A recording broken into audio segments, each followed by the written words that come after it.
Welcome back to the 17th episode of the BroadStreet Sports Podcast featuring Zachary Chavey and Logan Burns. What's up? We're talking about MLB playoffs. Then we're moving on to NHL. Touch on that for a little bit because that season just started, and then finish up with the NFL. All right, so right now we are in the championship series after everybody has won in a division series pretty much over the weekend and most of last week. Right now in the championship series, we have the Astros versus the Rangers and the Phillies against the Diamondbacks. But a quick recap of the division series. Texas Rangers absolutely dominated the Orioles in a 3-game series, sweeping them. Their offense just looked dominant in their pitching, did what they needed to do. The other American League series, the Astros and the Twins. The Twins did end up taking a game. They kept it an interesting series for sure. Yeah.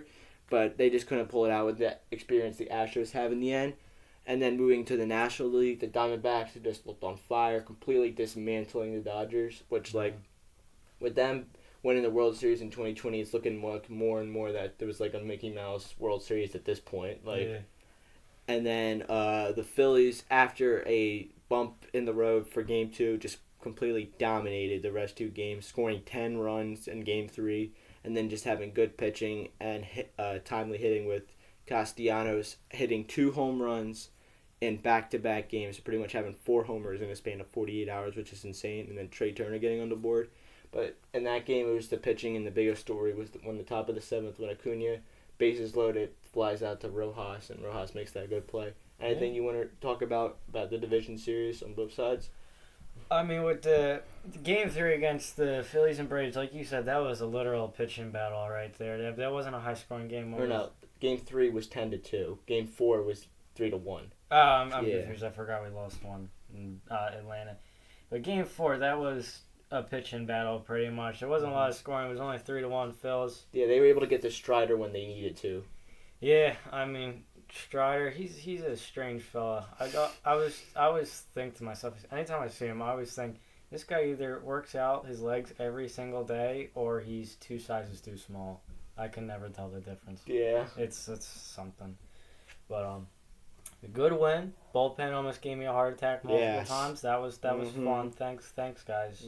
Almost last night too. It's even funnier too because right now there's the 4 teams that are still left in the playoffs, including us. We probably have the best bullpen. Yeah, but they always give us the biggest scare. We could have all-stars for every pitcher, but they'll always give us that tiny heart attack. Yeah. It's just Phillies bullpen pitching for you. It does give me a little bit of confidence, though, because it's if ours is the best, then everybody else is worse, and it's well, if our team of hitters, that's really going to be taken advantage of, hopefully. Pray to God. Yeah, for sure. Yeah. And then something that does have to be talked about. I don't think we talked about it in the last podcast. We might have, but I can't remember off the top of my head.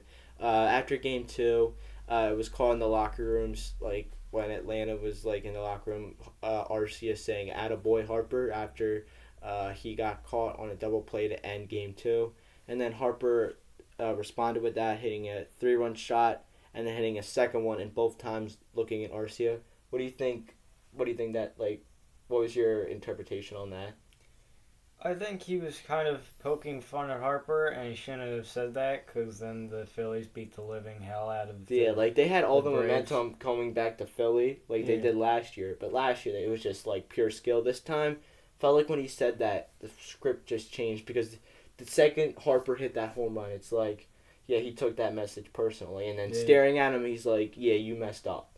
I mean, you can't really do that, especially with the Phillies, especially with Bryce Harper. It's because he's the best player, and he's gonna take that to heart and stuff like that motivates him. That's the stuff that motivates him, and that's what makes him want to try harder, and what's gonna piss him off more and more.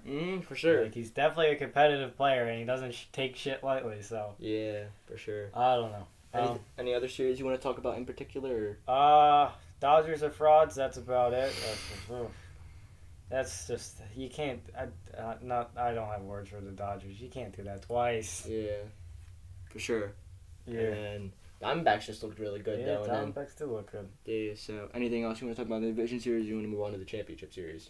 We can move on to So, in the championship series right now, Rangers took a 2-0 lead, which, wow, their offense has done enough, and then their pitching has come come up really clutch. Yeah. Which is like really good for them. And then I don't know if you realize this, they have this one guy in their bullpen. He's pitched every ninth inning for them in the playoffs. Jesus. I guess that kind of. And he's not even their closer. Like he's pitched every ninth inning for them. Was he just like 1, 2, 3 inning, or is he just like? Well, does he drag it out?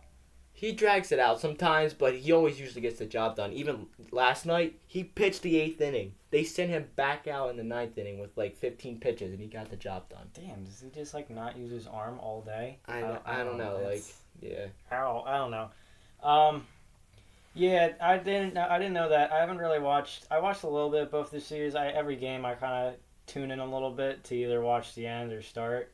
I don't watch the whole thing, but both teams look good. I also have to add though, because right now the Rangers did take 2. The Rangers took 2, but it's also, if you look at both the Astros and Rangers, they both do so good away. So the Rangers win both of them away, and then the Astros could easily take the 3 games and send it back to Houston 3-2. Yeah. Oh, yeah, for sure. So, like, we could easily see the Astros just pop off away. If you look at the records, their away records are better than their home records. Well, they actually had the same record if you think about it. Yeah, they do. Mm-hmm. And I just think Houston obviously still always has a chance because their experience is nothing compared to anybody in the playoffs right now. Even they're compared working to at the a Phillies dynasty right now. Exactly. And Houston, I would be worried if they were to lose Game 3. If they lose Game 3, I still have this series going to 6, and I have in favor of Texas. Yeah. But if Houston takes all 3, I could easily see this series going to 7 games, which that would be this is a 7-game type of series with these two teams. Like the offense could be great on either side, and then the pitching has that veteran experience. I don't know if you realize this. They have Max Scherzer back, and he's pitching tomorrow, Game 3, which could be huge for them. If they go up 3-0 in this series, this is a 5-game series Rangers win, because like going up like that with the home field on your crowd, home field advantage, and being able to pretty much take it in like your ballpark, all the advantages to you. Like, Oh, it should shape up to be a good series because, like I said, the Astros could just easily take the next games away and then tie it up. It should be an interesting series. I have the Rangers still winning in 6. I have the Rangers winning. I just think that offense could go off at any time, and if it goes off crazy, it's sky's the limit for it because they got Corey Seager, who's a hit machine. Like I don't know if you heard this, but in Game 2 he walked 5 times. I didn't know that. Yeah, well, he walked 5 times in the DS against the Orioles. Yeah, I mean, so to do that. And then, but I mean, Texas definitely has the chance to do it, and I think they were the favorites when they got DeGrom, but then getting Scherzer as and already having Eovaldi was a beast this year. They're getting John Gray back. They're getting guys back at the right time, and the ultimate, this would be the ultimate gift, getting DeGrom back for the World Series if they were to make it. Yeah. So, but that series is going to go down to the end, and it should be interesting to see who wins it. I have the Rangers winning 2, I think, in 6 games. But then moving on to the division series, or to the NLCS, rather, we have the Diamondbacks and the Phillies, which the Phillies were able to take a 1-0 lead last night with a 5-3 win that was good at the start, got stressful at the end, but the pitching held it down. Yeah, it's always going to get stressful in the end. Yeah, what I was saying last night, because it's we won, which is the Diamondbacks' first loss in the playoffs so far, right? Mm-hmm. Yeah, they swept everybody. Yeah, they swept the Brewers, swept the Dodgers. Yeah.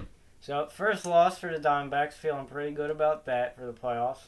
What was I saying? So, it's because I already know the bullpen's going to give me a rough time. I feel so good until the 6, 7, 8, 9 innings, or whenever we take out, was it Aaron Nola tonight? Yeah. So, whenever we take him out, that's when I start to stress out. And I was saying we need to be up by at least 5 before we put the bullpen in.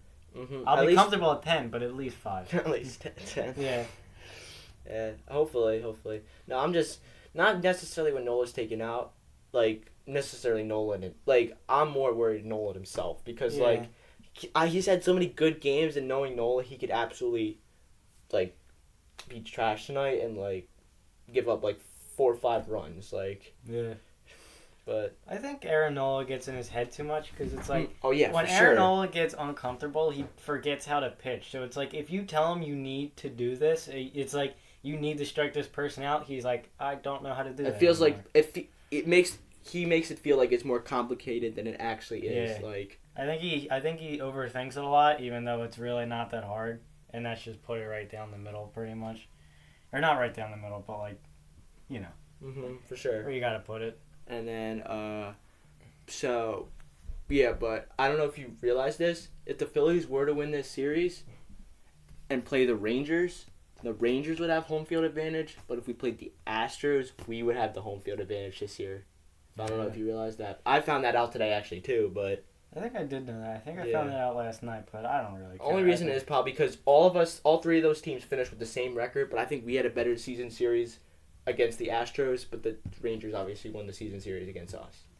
I mean, I wouldn't mind to play either one of them. I mean, either way, it's going to be a battle. Inevitably, we have to go back to Philly. Yeah. Inevitably, but it's great for us, but it's.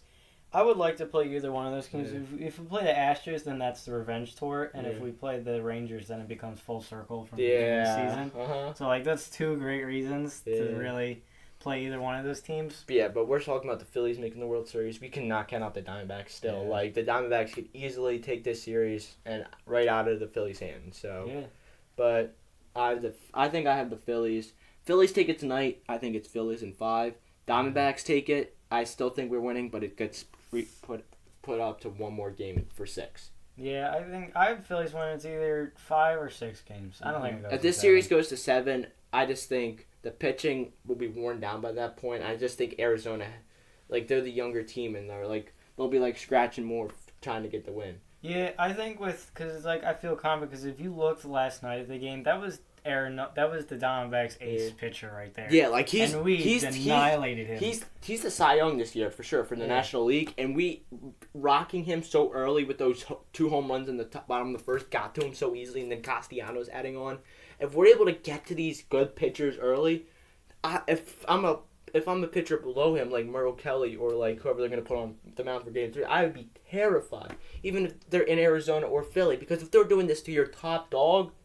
Just imagine what they're going to do to the lower and lower and lower guys. Like, that's why it's always best having a good offense, because the offense always bails you out at the end. The pitching, it's most of the time the reason you win the game, because like you get good pitching, the offense does enough, you win the game. The pitching does terrible, you need your offense to step up. It's pretty much like saying the offense is the biggest factor, I think, to winning and losing, because the pitching, you never know what you're going to get each night. The hitting, depending on how they're playing, is what you're going to get. Yeah.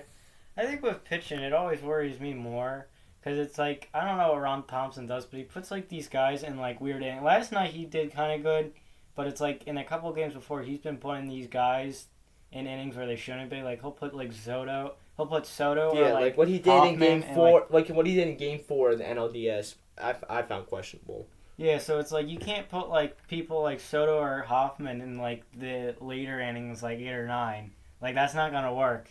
If those are innings for mostly like Alvarado and Kimbrel, those are the later innings are for those two. You can put Hoffman and Soto in for like 6 or 7, which they should be doing, but it's like you can't put them in like in the 9th inning. That's just not how that works. Yeah, but should be interesting. I think we got some good series right now in the championship series, and we could be set up for an even greater World Series coming up. Yep. So moving on, just before we get to football, just want to mention that NHL is back. Most teams are either 2, 3, possibly 4 games in this season.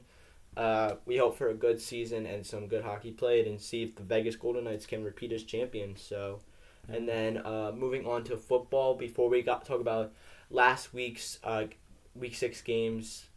We just want to talk about some breaking news that happened maybe hour and a half ago. Julio Jones signed a 1-year deal with the Philadelphia Eagles, which I think could be a low-risk, high-reward deal for the Eagles. I'm so happy. I love Julio Jones. I love the one who was on the Falcons, and now he's on Philly. He's not going to do as good as he was on the Falcons, but still, it's Julio Jones. For sure. He's going to be put as a receiver 3. Screw off about receiver 4 talk. We ain't doing this shit. I want to see him in Kelly Green. Yeah, for sure. But we'll still get Zacchaeus in there, but Yeah. just having him with the veteran experience will help. Yeah. But all right, so just wanted the quick disclaimer in there. Now we'll talk about 3 games we need to talk about for week 6. We're going to talk about 1 game we just want to talk about because it was a good scoring game, and then 2 upsets. So the first game we're going to talk about is Dolphins-Panthers, which the Panthers, I was like watching games, right? And I just go through my like social media feed and I see that Panthers are up 14-0. I was like, whoa, wait a minute here. No way they're about to get their first win against the Dolphins. And then the Dolphins just prevailed from there. What were your thoughts on that game? Yeah, I mean the 14-0 score. I saw that, but that if you look at the time, that was pretty early in the first quarter. Just to get going that fast, that early was surprising to me because like the way they've been playing, they haven't had fast starts whatsoever, and to just do that against the Dolphins team that's, except for 1 week, looked pretty good. Like that's promising. I mean, I wasn't worried for the Dolphins necessarily because I was like, as I saw that score, I was like, there's no way in hell the Panthers defense stops the Dolphins' electric, most fastest offense in the league right now. You ain't stopping Tyreek Hill. No. You're not stopping Raheem Mostert. I think he even had like a 54-yard touchdown. Yeah. Like Tua just threw it right down the seam. The Panthers have like, no offense to them, not nobody corners, but guys who have NFL experience but are not like top dogs and not like always shown on film as like guys you should really look out for. Their secondary is non-existent. Yeah, except for Jeremy Chin, pretty much. Yeah, I guess. They got some guys on there. They got Brian Burns, but then I still think I still have Tua as my early MVP favorite. Like except for that game against Buffalo, he has looked good, and they scored 70 points on the Broncos. Like, yeah. And then, it was a good game overall. I don't know what's up with Adam Thielen though. He looks so good. He looks so because he's actually. I think this offense is perfect for him. Yeah. This is what I'm saying right now. I think Bryce Young is a good quarterback, but in a terrible situation. Yeah. I mean, like, I feel like he expected that, though. So it's like, I think the Panthers were going to kind of choke a little bit this season, get some draft picks and stuff. I mean, they still got a bunch. Wait, do they? Yeah, I think so. Yeah, because, like, they probably made some trade down the road, or they might have lost some picks because of the DJ Moore trade. Yeah, they did. They gave up so much. I forgot about that. Yeah, I think the Panthers will be fine. They'll probably have a rough season. They'll probably this rough season, but the next year they'll probably do a lot better, especially in their division. That's so weak. For sure. Those teams aren't going to get any better anytime fast either. So. Yeah. Yep. And then let's talk about some upsets. So, first we have Niners-Browns, where the Browns win off a Niners game-losing field goal, but you want to like point out anything before I say? You can go into your points before I mention anything. Jake Moody forgot how to be a kicker. Missed 2 field goals. What else? Oh, it started. What happened to the Niners? Oh, their whole team fell apart. Deebo Samuel got taken out in the first half for a shoulder injury, I think. And then never returned. Like he had like 1.1 points in fantasy. Like. Yeah. And then Christian McCaffrey got hurt, so that really just shut them down. And then at that point, Brock Purdy just forgot to be a quarterback. He didn't know what to do because usually he either hands it off or throws it aside to Christian McCaffrey or Deebo Samuel, and both of them were gone. So he had nothing to do. He had no idea. Yeah, for sure. And then Brock just shows Brock Purdy without his like pretty much 2 top guys. He did not look good. And then B.J. Walker did have 2 picks, which I didn't even know he was going to start before that game. I thought Watson was back, but I thought Thompson Robinson would have played if he was hurt. Yeah. But he threw 2 picks, but then he played quarterback managing ball, and they just played good defense at the end. And the Browns, it was like a run heavy like defensive game. Like both defense played up to par. The Browns did what they needed to do, and then Jake Moody missed a field goal at the end. It's just a rookie mistake. Those things happen with rookies. He'll get better as the time goes on, but. Not so much a rookie mistake, though, because that was probably his worst game so far in the season. I think that was the first field goal he missed, because he missed 2 that game. The first one before the game-ending one, the first one he missed, I think that was his first field goal he's missed so far this season. Yeah. So, I don't know. Anything else you want to bring up before we go to the last upset? No, not really. Let's just get to it then. So, the last upset of the week was the Eagles losing to the Jets, which there's nothing you can do about it. They lost. They did not play well, and they had this coming for them after the last couple of weeks. They've been playing really the entire season. Just like what I want to talk about right now, not trying to make excuses. All I'm trying to say is Brian Johnson needs to wake up and realize that Hurts is not a running back. I hate these quarterback designs he does anymore. Like, they work some of the times, but it's going to get him hurt eventually, and it's going to screw us over completely. But he has to wake up and know he's running this offense now, and this offense is loaded with weapons, and he doesn't have to run with Hurts. Like, he could run with Swift, run with Gainwell, run with Scott, and then have the pass to A.J. Brown, Dallas Goedert, Devontae Smith, Zacchaeus, now Julio Jones. Like, he has guys in that offense where he can do multiple things. Like what Shane Steichen did. He was able to expand the offense. And this offense is even better than last year. And that offense looked better, obviously, because they were. And we'll have to see what happens. But, like, the defense did what they needed to do. It's just the offense.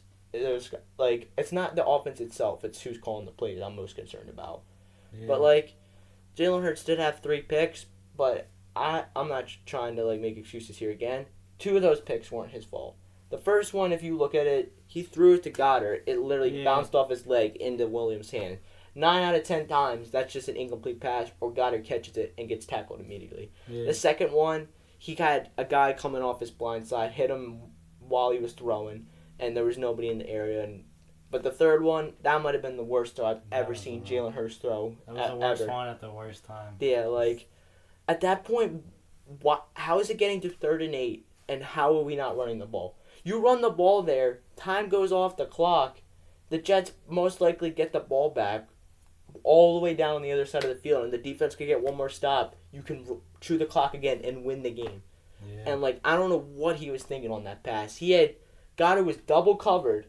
He looked at him the entire time and threw it so late where the Jets defender could have walked to get that pick, and, like, there's nothing you can do about that. But the only thing that worries me is if they're playing like this now, the schedule only gets tougher. So yeah, I mean, I wouldn't be that worried. And for one, Zach Wilson's on his goddamn villain arc right now. That guy's on a different level. I don't know what he did. Aaron Rodgers has obviously gone in his head. Dude, Aaron Rodgers is sharing. Like, he hasn't been putting up the stats, but some of the plays he's been making is almost like Aaron Rodgers like. I think Aaron Rodgers is sharing their goods with Zach Wilson, and if you know what I mean, you know what I mean. Mm-hmm. Yeah, Zach Wilson's on his villain arc right now. He's looking good. That's the only good thing I had to say about the Jets. Him and the connection with Garrett Wilson looked very good. I'll give him that. The Eagles, that was rough. The Jets were idiots and didn't kill the clock, and they gave us a minute 30 left. And what we do with that? Yeah, we wasted it. I don't. The only bright side of this game is Hassan Reddick looks back. Yeah, like, he looks back to form. Like, he's had 2 sacks last week, 2 sacks this week. He's, I think, up to 5. So he just had to get back in the swing of things. But I think bye week's coming soon. If we can get to the bye week, maybe say, because I think Dolphins might be a loss, but I think the next 2, I think we're beating the Commanders. We're beating the Cowboys. I just think it's gonna happen. So I think, say we go to the bye week, like 7-2, like, and get these players back healthy for the long stretch, for the toughest part of this schedule. Yeah. Then that will be good. Then. Yep. I mean, I feel like with the Cowboys, I always say it, I think we split with them. We win Philly, lose in Dallas, win Philly. Yeah. I just can't wait to see the Jalen Hurts versus Dak Prescott matchup. Fully healthy, both quarterbacks on both sides, with the talent on both sides. America's game of the week. I feel like people I've been talking to say this could decide the division. Do you see that in your opinion, or do you think it's too early to make that claim? I think it's kind of too early. I don't. Right now, I don't think it will, because the Dallas is 3-2. 4-2. No, they're 4-2. They just beat the Chargers. They're 4-2 and we're 5-1, so it's still a decent lead. I guess above them. 1 game actually, if you think about it. Yeah, but still, I mean, I don't know. I think the Cowboys, though, they always beat up on little teams, kind of, and then get their wheels rock, a.k.a. the Niners. Yeah, and then they get glimmers of hope when Dak Prescott actually looks good against the Chargers. Yeah. And then they'll soon be back to the period where it's like they're choking again. So. Yep. So.